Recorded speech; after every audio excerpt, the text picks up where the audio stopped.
Hello, and welcome to the Miss Mo Storyteller Podcast, where I share stories with you so you can share stories with each other. I have very exciting news for the Miss Mo Storyteller Podcast.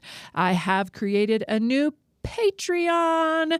Patreon is a wonderful way to support me as a storyteller and to get more access to even more stories. So there will be a link in the description, but let me tell you a little bit about it since it's brand new.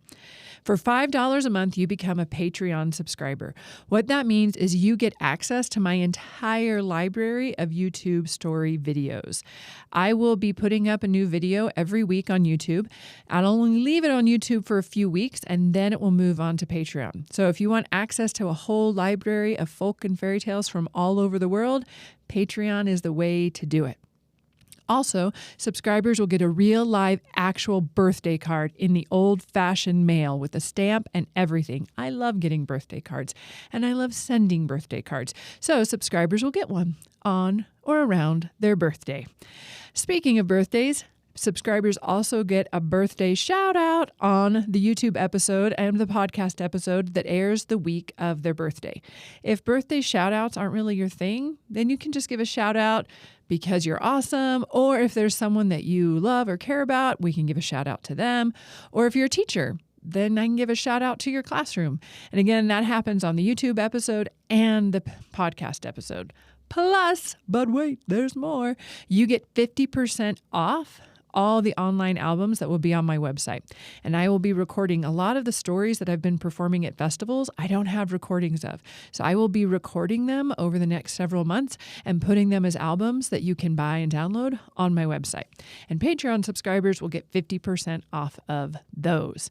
I'll also be doing once a month a Zoom show just for my Patreon subscribers. It'll be a live show. I'll tell a story. I'll do some Q&A. We'll maybe create a story together. I'll have a poll where you can vote on the next batch of stories that I'll be performing on the podcast and on YouTube. So it'll be a really cool way to connect, and you can contribute to what stories come up on the podcast and on YouTube. It's a wonderful way to support storytelling and to have ad-free access to some really great stories. I love to travel the world through stories, and I love to bring people with me, whether it's you're in your car or you're in a classroom or in your house. Wherever you might be, stories can take you somewhere else. And also it helps you see something more within yourself, and it reminds you of a story.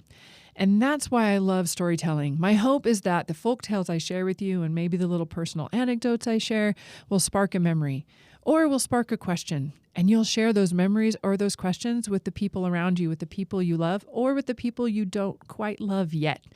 And those stories can bring more stories and more memories and build a really awesome connection. So thank you for your support. Thank you for listening. And if you become a Patreon subscriber, thank you so much for making this storytelling possible and continue to spread it throughout the whole gigantic, wonderful world. But for today, let's center in on just one part of that world. Today's story comes from the Dagomba people who live in West Africa and what we now know as Ghana. Beautiful part of the world.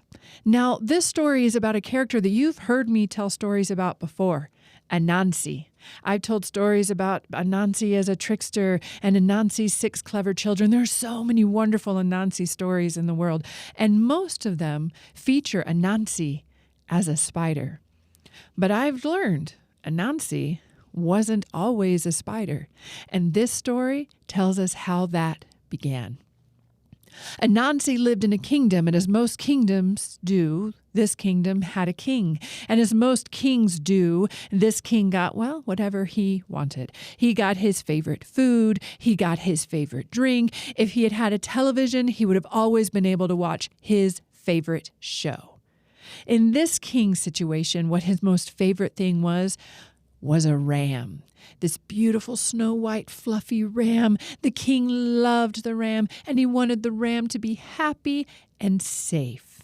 And so it was a law that this ram could go wherever he wanted and eat whatever he wanted, and anyone that bothered the ram or offended the ram or hurt the ram would face the king's wrath. no one really liked this law because it wasn't very fun to just open your garden gate and let the ram come in and have lunch. But they also liked being alive, and so they obeyed the law. There was one farmer. He was very wealthy. He was very successful, and he had never had to deal with the ram. Everyone was afraid that the day would come where he would. This farmer's name was, you guessed it, Ananzi. Well, one day Ananzi was out looking at his beautiful crop of corn. It was high and golden, juicy. He was very happy. And as he scanned the horizon, he could see a little dip in his field.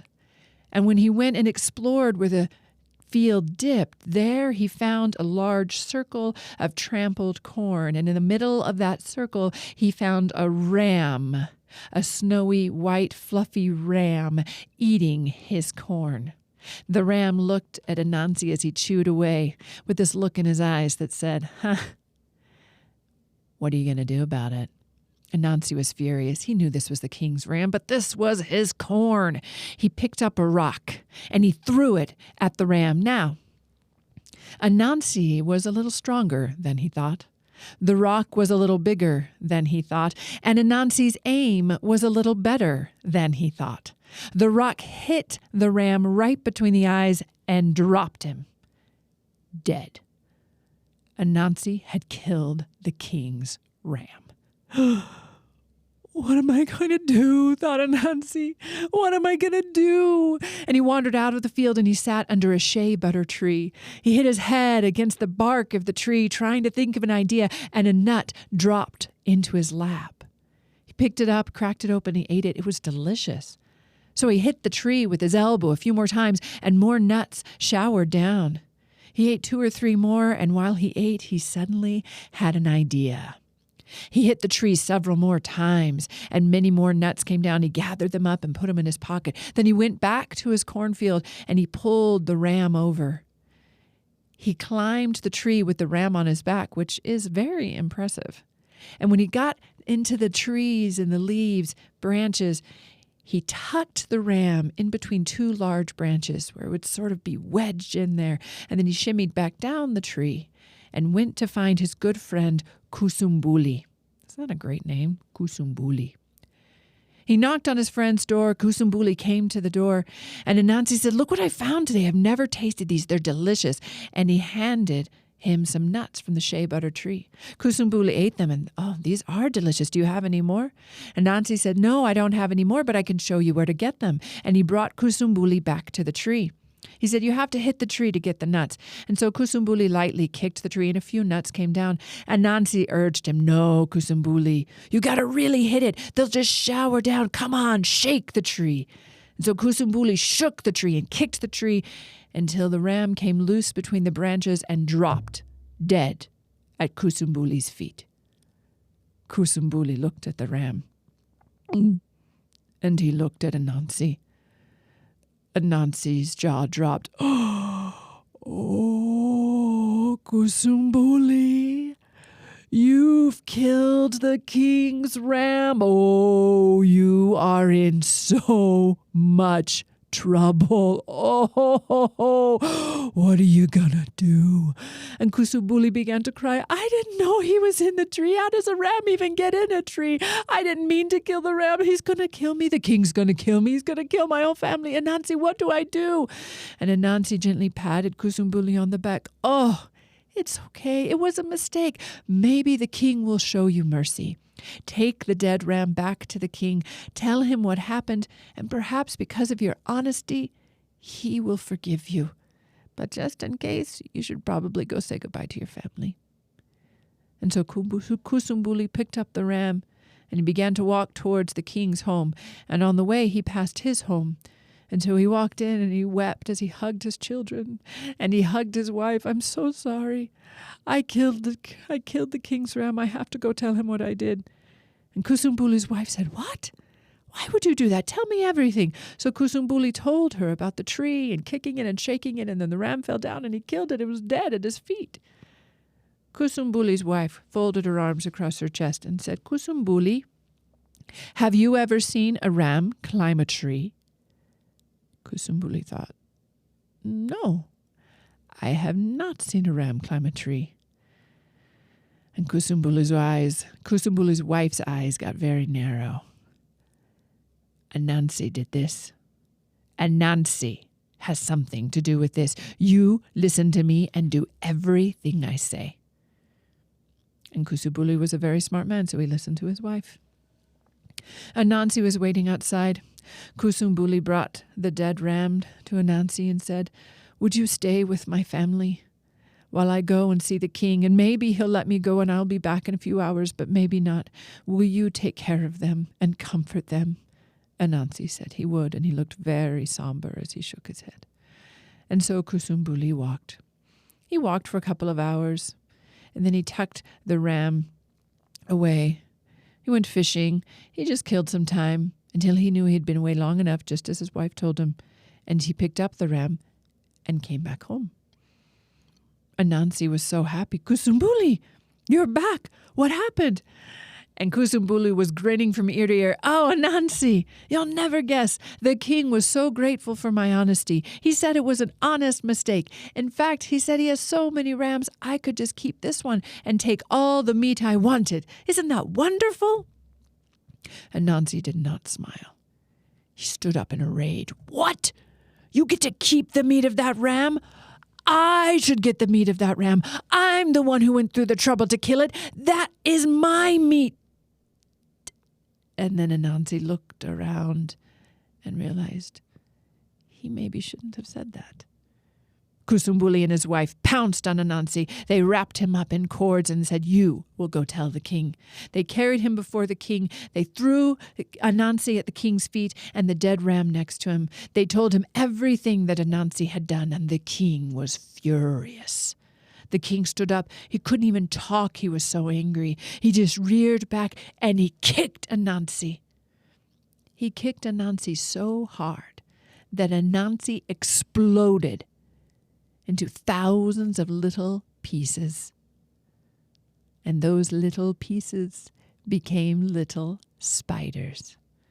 And that's why Ananzi today, you will find him all over your house and little corners, those little spiders just waiting and hoping for someone to put them back together again so they can be Ananzi the man.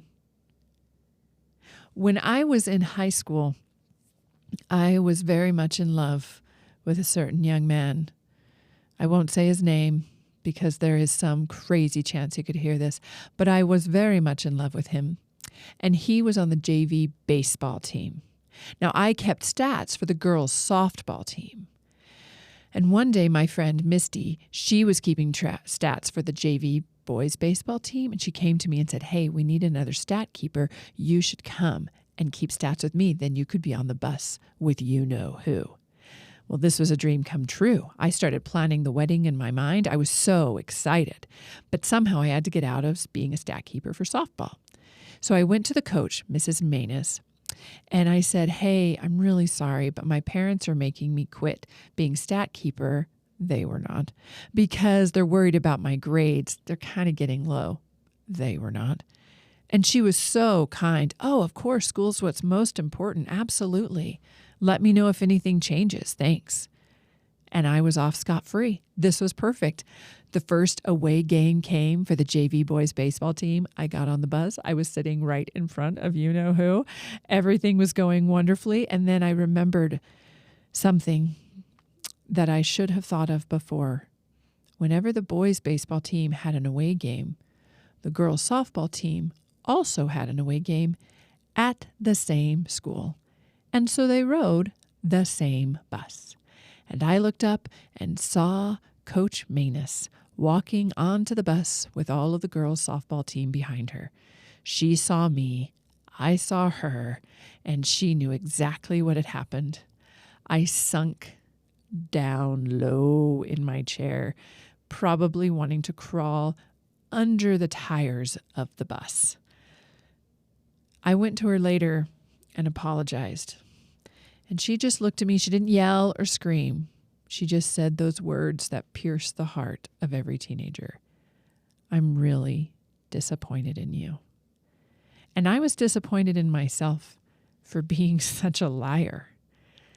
Ananzi's lies got him in big trouble. And sometimes it's really hard to tell the truth when we get something wrong.